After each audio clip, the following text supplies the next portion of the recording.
آج کے اس پروگرام کے میر محفل اور حضرت مولانا سلمان بجنوری صاحب دامت برکاتہم کے الفاظ میں ملحدین کے اسپیشلسٹ اور جاوید اختر کے چہرے سے اڑے ہوئے رنگ کے ساتھ اس کا یہ کہنا کہ بڑے مفتی صاحب یہ ثابت کرتا ہے کہ حضرت مولانا مفتی ڈاکٹر یاسر ندیم الواجدی صاحب دامت برکاتہم کا رعب اس کے اوپر کتنا پڑ رہا تھا. ہم اس مجلس میں موجود تھے اور آپ دھیان سے دیکھیں گے تو پوری ڈیبیٹ میں اکثر وہ مفتی صاحب کی طرف دیکھ رہا ہے اور آپ جو اس کے چہرے کا رنگ اڑا ہوا دیکھ رہے ہیں میں سمجھتا ہوں کہ وہ مفتی صاحب کا رعب تھا جو اللہ نے اس کے دل میں ڈالا تھا. میں درخواست کروں گا بغیر کسی تمہید کے حضرت مولانا مفتی ڈاکٹر یاسر ندیم الواجدی صاحب دامت برکاتہم سے کہ وہ آئیں اور اپنے کلمات عالیہ سے ہم سامعین کو مستفیض فرمائیں.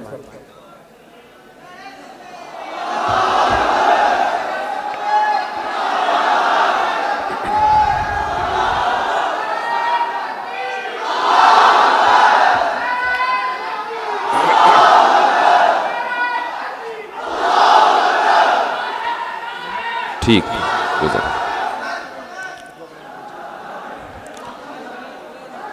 بسم اللہ الرحمن الرحیم.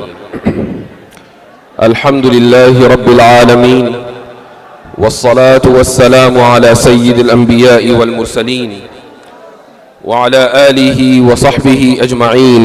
اما بعد. میری گزارش ہوگی تمام حضرات سے خاموش ہو جائیں. آج میری طبیعت خراب ہے لیکن آپ کی محبت میں آیا ہوں اور 2 دن سے طبیعت ناساز چل رہی ہے, سر میں درد بھی ہے, آواز بھی آپ دیکھ ہی رہے ہیں. تو آپ کی خاموشی کے اوپر میری پیغام رسانی موقوف ہے. پھر وہی دلیل توقف آ گئی. تو آرگیومنٹ آف کنٹینجنسی. کچھ منتشر افکار ہیں, خیالات ہیں جو میں آپ حضرات کے سامنے رکھنا چاہوں گا.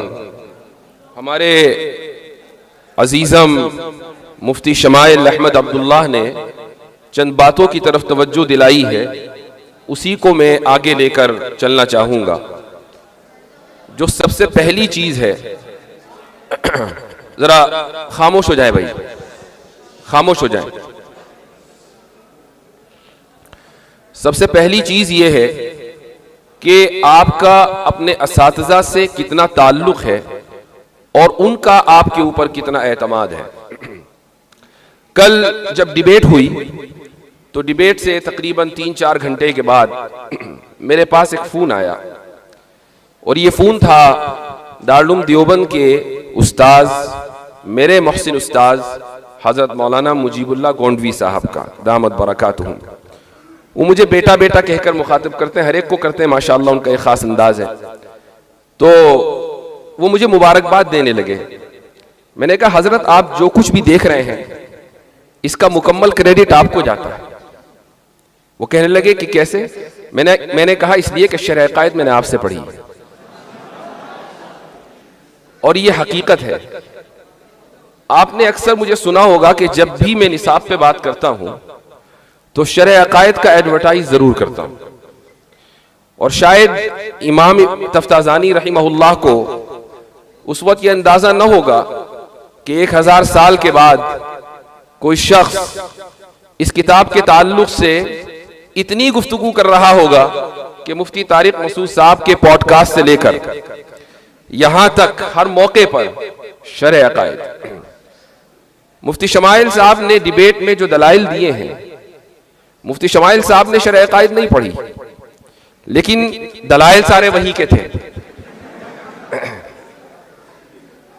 یہ اس لیے آپ کو بتا رہا ہوں کہ اسباب کے درجے میں چیزیں آپ کے پاس مہیا ہیں. بھائی پھر گفتگو کرنا مشکل ہو جائے گا. اسباب, ہاں بیٹھ جائے.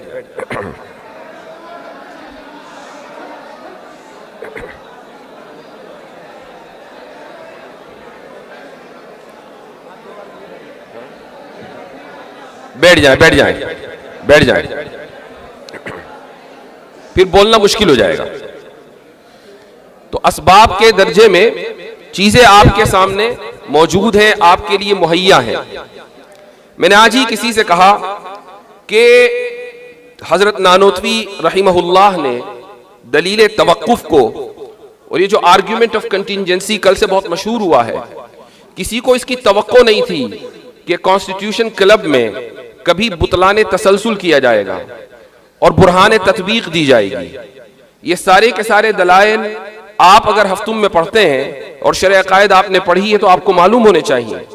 لیکن ہم نے وہ دور بھی دیکھا ہے کہ جب ان دلائل کو، بلکہ آپ تو اس دور سے گزر رہے ہیں کہ جب کہ ان دلائل کو اس لیے پڑھا جاتا ہے کہ امتحان میں نمبر اچھے آنے ہیں. اور مجھے افسوس کے ساتھ کہنا پڑتا ہے کہ بہت سے مدارس میں، دارالعلوم دیوبند کی بات نہیں ہے، بہت سے مدارس میں میں نے یہ سنا ہے کہ اساتذہ خود یہ کہہ دیتے ہیں کہ بھئی کتاب بہت مشکل ہے، اب امتحان بھی آ رہا ہے، چلو بھئی ورق گردانی کر لو.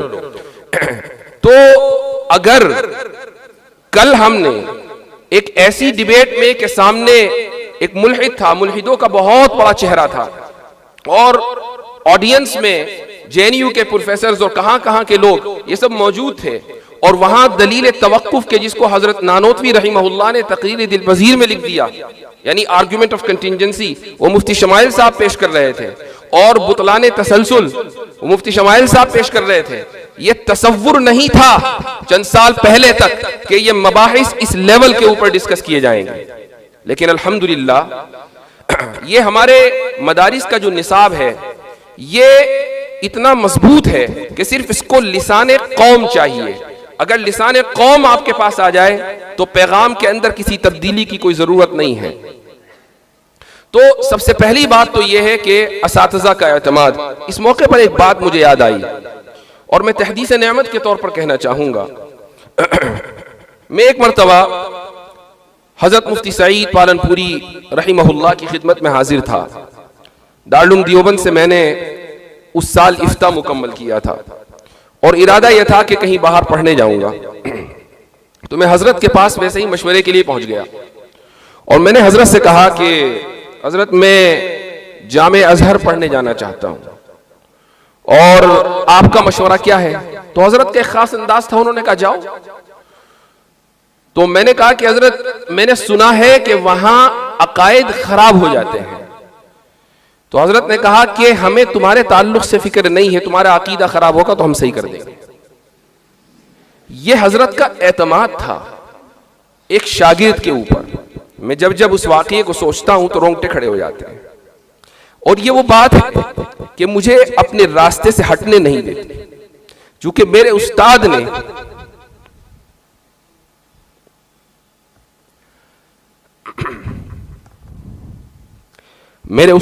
جو اعتماد مجھ پہ کیا تھا، اس اعتماد کی لاج رکھنی بہت ضروری ہے، اور انشاءاللہ میں لاج رکھوں گا. اور آپ حضرات کی دعائیں شامل حال رہیں گی اور آپ بھی اپنے اساتذہ کی دعاؤں کی لاج رکھیں گے.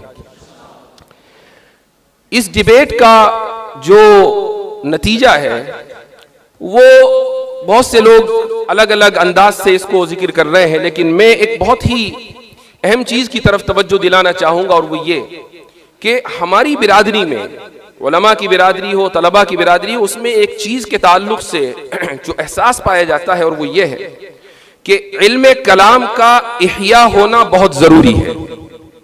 چونکہ کل کی پوری ڈیبیٹ علم کلام سے متعلق تھی. ہم علم کلام کا لفظ پڑھتے ہیں، اس اصطلاح سے واقف ہیں اور اس فن کی ایک کتاب بھی پڑھ لیتے ہیں، لیکن ہمارے پاس کتابوں کا، خود ہمارے اکابر کی کتابوں کا لکھا ہوا جو ذخیرہ ہے ہم اس سے بالکل نابلد ہیں. میں چند باتیں آپ کے سامنے رکھوں گا، آپ کو حیرت ہوگی کہ ہمارے اکابر کس درجے کے اوپر جا کر سوچ رہے تھے. مثال کے طور پر علامہ کشمیری رحمہ اللہ نے ایک کتاب لکھی مرقات الطارم لحدوث العالم. اس پر ایک مقالہ بھی میں نے ابھی جو پچھلے ہفتے سیمینار ہوا تھا اس میں لکھا تھا. اس موقع پر مجھے یہ کتاب پڑھنے کا اتفاق ہوا. اس میں سب سے پہلی بات تو یہ ہے کہ علامہ کشمیری سے 1928 میں علامہ اقبال مسئلہ زمان و مکان کے بارے میں ڈسکس کر رہے تھے، خط و کتابت کر رہے تھے. وہ یہ جاننا چاہتے تھے کہ زمانے کی حقیقت کیا ہے، مکان جس کو ہم انگریزی میں اسپیس کہتے ہیں اس کی حقیقت کیا ہے. اور علامہ اقبال نے اورینٹل کالج لاہور میں 1930 میں ایک خطبہ دیا اور اس میں علامہ کشمیری رحمہ اللہ کا حوالہ دیا کہ میں نے ایک بڑے محدث مولانا انور شاہ کشمیری سے اس مسئلے پر گفتگو کی اور انہوں نے ایک کتاب کا حوالہ دیا، اس کا نام ہے غایۃ الامکان فی حقیقت المکان۔ تو یہ کتاب علامہ کشمیری نے علامہ اقبال کو بھیجی کہ آپ اس کتاب کو پڑھیں۔ مجھے ایسا لگتا ہے کہ ان حضرات کو سے متاثر ہو کر یا ان کی اضطرابی کیفیت سے متاثر ہو کر علامہ کشمیری رحمہ اللہ نے یہ کتاب لکھی۔ یہ کتاب جب میں نے کھولی اور اس کو پڑھنا شروع کیا، پڑھنا آسان نہیں تھا، علامہ کشمیری رحمہ اللہ کا انداز بڑا مختلف ہے، لیکن چونکہ 2-4 کتابیں ادھر ادھر کی پڑھی ہوئی ہیں تو تھوڑا محنت کر کے 5-6 مرتبہ ایک صفحے کو پڑھ کر کچھ نہ کچھ اندازہ ہو گیا کہ حضرت کیا فرمانا چاہتے ہیں۔ ایک موقع پر حضرت نے اس کتاب کے غالباً صفحہ 17 یا 18 ہے، اس میں ایک بات لکھی ہے، اس میں وہ فرماتے ہیں زمانے کے بارے میں گفتگو کرتے ہوئے کہ ہوا بنا لا نحن به، زمانہ ہم سے ہے، ہم زمانے سے نہیں ہیں۔ اس کا کیا مطلب ہے؟ یہ 3-4 الفاظ انہوں نے لکھ دیے اور آگے بڑھ گئے۔ اس کا کیا مطلب ہے؟ زمانے کی حقیقت کیا ہے؟ اس تعلق سے گفتگو ارسطو کے زمانے سے ہو رہی ہے کہ زمانہ کیا ہے۔ ارسطو نے یہ کہا کہ زمانہ مقدار حرکت کا نام، یعنی حرکت کو ناپنے کا ذریعہ ہے، اور یہ ایک حقیقت مطلقہ ہے جو خارج میں موجود ہے اور قدیم ہے، یعنی زمانے کا کوئی آغاز نہیں ہے، اس کی کوئی انتہا نہیں ہے، ہمیشہ سے ہے اور ہمیشہ رہے گا۔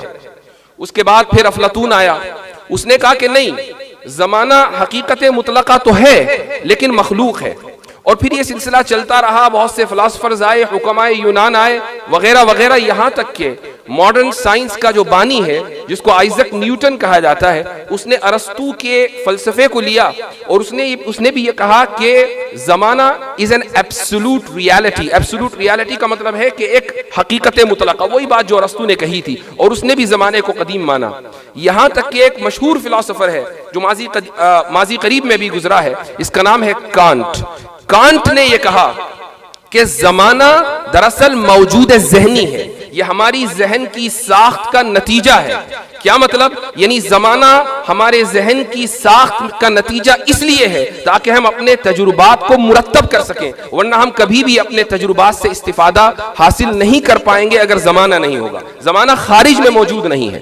علامہ کشمیری رحمہ اللہ ان تمام مباحث سے واقف تھے، وہ ارسطو کے فلسفے سے واقف تھے، وہ افلاطون کے فلسفے سے واقف تھے، وہ آئزک نیوٹن کی رائے سے واقف تھے، وہ کانٹ کے فلسفے سے واقف تھے، اور یہی وجہ ہے کہ انہوں نے کانٹ کے اس فلسفے کو ترجیح دی اور یہ کہا کہ زمانے کے بارے میں کہ الزمان ہوا بھی لا نحن بھی ہوا بنا، کہ زمانہ ہم سے ہے، یعنی ہمارے ذہن میں ہے، وہ موجود ذہنی ہے، زمانہ خارج میں حقیقت مطلقہ نہیں ہے۔ یہ بات مرقات الطارم میں حضرت علامہ کشمیری رحمہ اللہ فرما رہے ہیں، لیکن اس کے بعد جو انہوں نے ایک جملہ فرمایا وہ ہے کل کی ڈیبیٹ سے متعلق۔ حضرت فرماتے ہیں کہ وَإِذًا لَا مَعْنَى لِإِلْزَامِ تَعَطُّلِ الْفَيْضِ وَنَحْوِهِ۔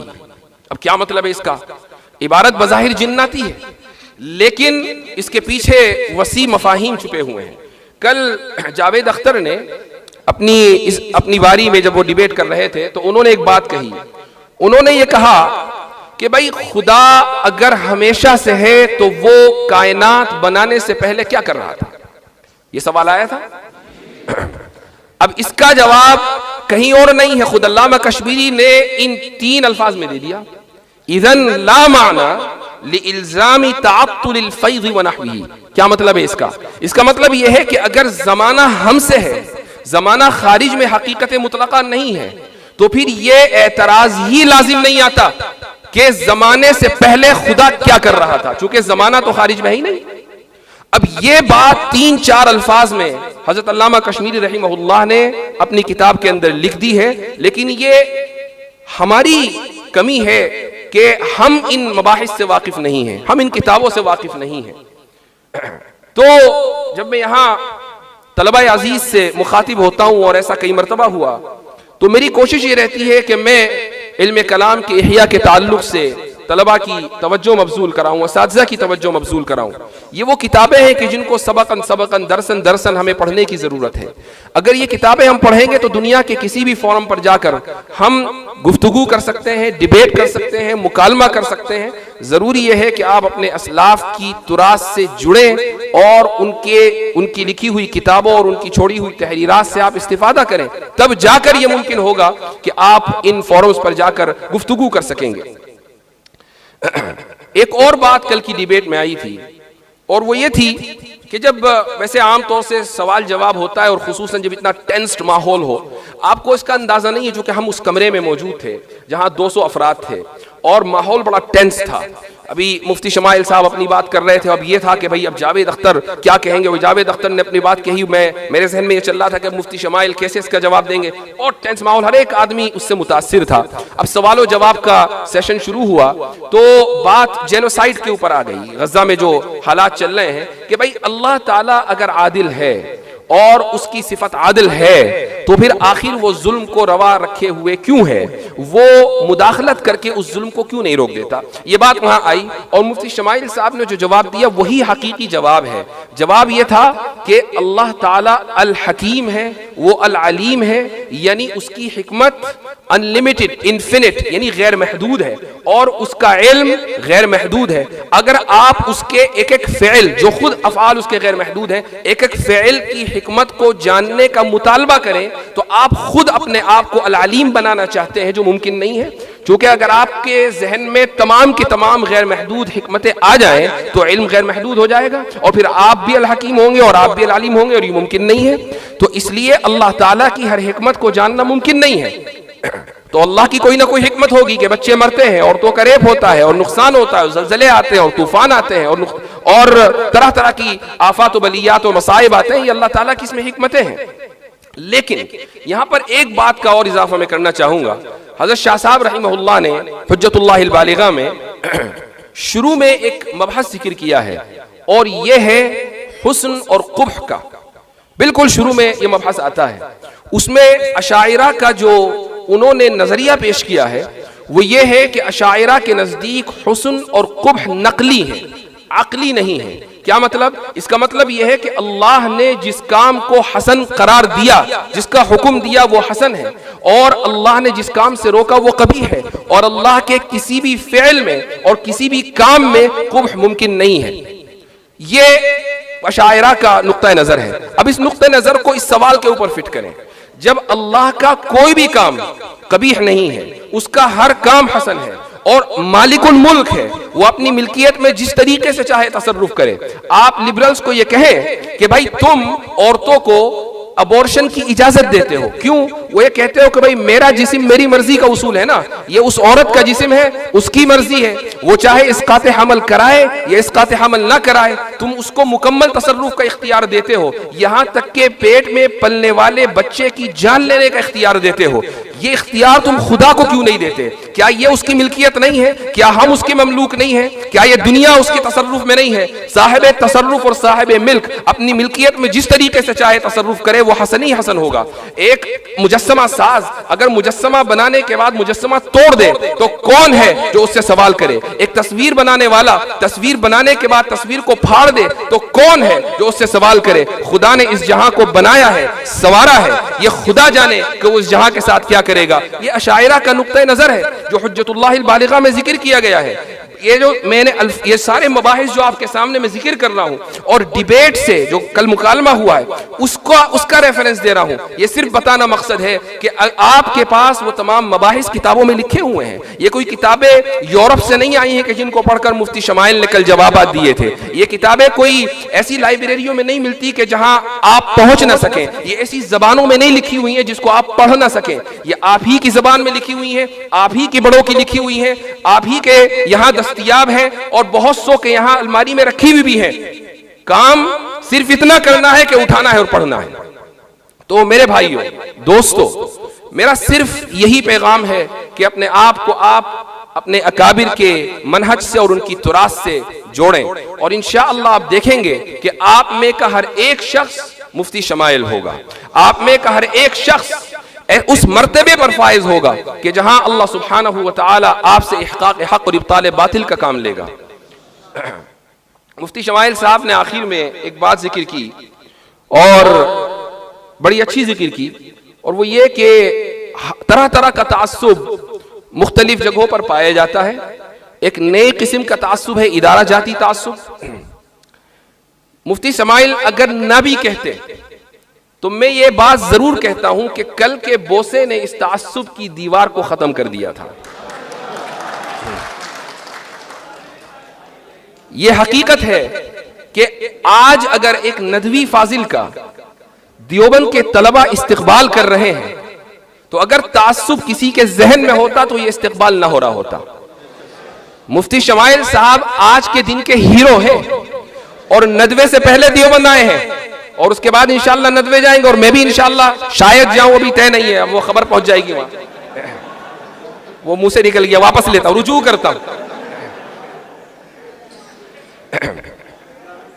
ایک اور بات میں بتا دوں کہ آج سے کوئی تقریباً 1.5-2 سال پہلے میری یہ کوشش ہوئی کہ جاوید اختر کو ڈیبیٹ پر بلایا جائے، اور بیچ میں کچھ لوگ تھے تو انہوں نے جاوید اختر سے رابطہ بھی کیا، اور جاوید اختر نے حامی بھر لی کہ ہاں بھائی ڈیبیٹ کریں گے، اور یہ بھی کہہ دیا کہ میں مفتی صاحب کے چینل پر ہی آ جاؤں گا، میرا اپنا کوئی چینل نہیں ہے۔ مجھے بڑی حیرت ہوئی کہ بھئی بہت زیادہ وسعت ظرفی رکھتے ہیں، اور اس میں کوئی شک نہیں ہے۔